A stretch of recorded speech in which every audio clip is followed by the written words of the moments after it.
pertama yang akan saya sampaikan yaitu tentang pengertian abortus, menstrual regulation, dan eugenetika. Abortus berasal dari bahasa Inggris yang berasal dari bahasa Latin yang berarti gugur kandungan atau keguguran. Definisi lain dari abortus adalah pengeluaran hasil konsepsi dari rahim sebelum waktunya atau sebelum dapat lahir secara alamiah. Dan kedua yaitu menstrual regulation, yang secara harfiah adalah pengaturan menstruasi atau haid pada kandungan. Tetapi dalam praktik menstrual regulationnya ini dilaksanakan terhadap wanita yang merasa terlambat waktu menstruasinya, dan berdasarkan hasil pemeriksaan laboratorium ternyata positif dan mulai mengandung.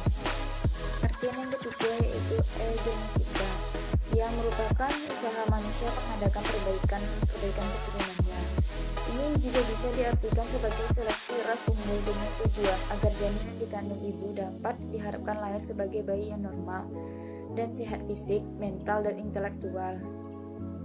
Lanjut ke materi B, yaitu macam-macam abortus, menstrual regulation, dan eugenetika. Abortus itu terbagi dua macam. Yang pertama abortus secara spontan dan abortus disengaja. Abortus spontan itu adalah pengguguran tidak sengaja dan terjadi karena tindakan apapun.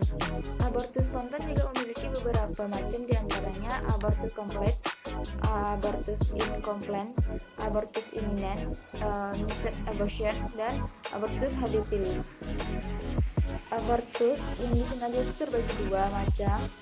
Yang pertama abortus artificialis therapeuticus, yang artinya abortus ini dilakukan oleh dokter atas dasar indikasi medis sebelum janin lahir secara alami dengan tujuan untuk menyelamatkan jiwa ibu yang terancam apabila keberlangsungan kehamilan dipertahankan. Dan yang kedua adalah abortus provocatus criminalis, yaitu abortus yang dilakukan tanpa dasar indikasi medis untuk meniadakan hasil hubungan seks di luar nikah perkawinan atau mengakhiri kehamilan yang tidak dikehendakinya. Poin yang C yaitu hukum di Indonesia tentang abortus, menstrual regulation, dan eugenetika.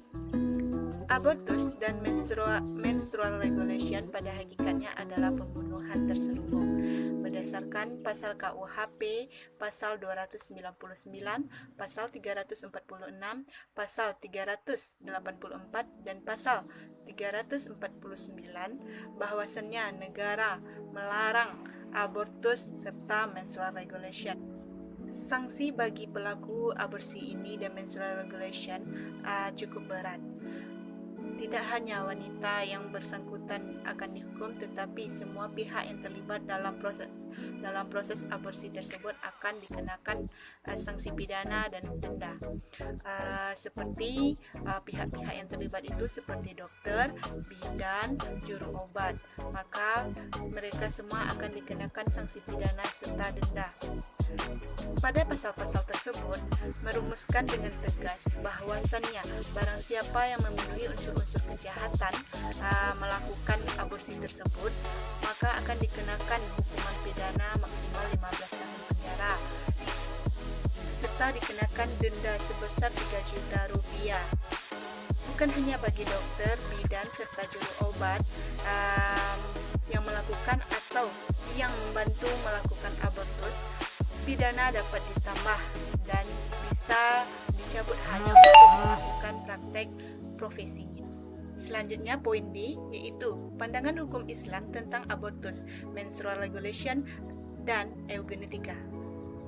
Para ulama sepakat bahwasannya menggugurkan kandungan yang telah ditiupkan ruh ke dalamnya atau kandungan yang berusia sudah mencapai 4 bulan, maka hukumnya haram. Tidak boleh dilakukan karena perbuatan tersebut termasuk ke dalam dosa. Sedangkan pengguguran sebelum mencapai usia 4 bulan atau sebelum ditiupkan ruh ke dalamnya, para ulama berbeda pendapat tentang hal tersebut. Tapi apabila pengguguran itu benar-benar harus dilakukan atau terpaksa demi melindungi atau menyelamatkan sang ibu, maka Islam membolehkannya. bahkan mengharuskan karena Islam mempunyai prinsip menempuh salah satu tindakan yang ringan dari dua hal yang berbahaya itu adalah wajib. Mengenai menstrual regulation, Islam juga melarang karena pada hakikatnya sama dengan abortus, yaitu merusak atau menghancurkan janin calon manusia yang dimuliakan oleh Allah Subhanahu wa Ta'ala. Begitu juga dengan eugenetika. Eugenetika adalah seleksi ras unggul dengan tujuan agar janin yang dikandung oleh ibu dapat diharapkan lahir sebagai bayi. Poin selanjutnya yaitu pendapat ulama mazhab tentang abortus, menstrual regulation, dan eugenetika. Yang pertama, aborsi. Aborsi sebelum ditiupkan roh. Ada beberapa pendapat ulama antara lain mazhab Zaidiyah sebagai mazhab Hanafi dan sebagian mazhab Syafi'i. Aborsi dibolehkan secara mutlak tanpa dikaitkan dengan uzur sama sekali. Yang kedua yaitu aborsi setelah ditiupkan roh. Ulama fikih sepakat bahwa melakukan aborsi terhadap kandungan yang telah menerima roh hukumnya haram. Sanksi hukum bagi wanita yang menggugurkan kandungannya setelah ditiupkan roh menurut kesepakatan ahli fikih adalah kewajiban membayar guroh atau budak laki-laki dan perempuan. Yang ketiga yaitunya aborsi karena darurat. Aborsi yang dilakukan apabila ada uzur yang tidak mungkin dihindari atau darurat.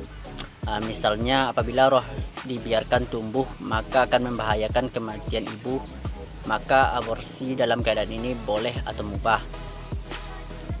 Selanjutnya mengenai menstrual regulation, Islam juga melarang karena hakikatnya sama dengan abortus yang bisa merusak dan menghancurkan calon janin manusia yang dimuliakan oleh Allah Subhanahu wa Ta'ala, karena ia berhak melangkah maju dan lahir dalam keadaan hidup sekalipun eksistensinya hasil dari hubungan yang tidak sah, karena setiap manusia lahir dalam keadaan suci. Mungkin hanya itu yang dapat saya sampaikan. Salah dan janggal saya mohon maaf. Billahi fisabilil haq fastabiqul khairat. Assalamualaikum warahmatullahi wabarakatuh.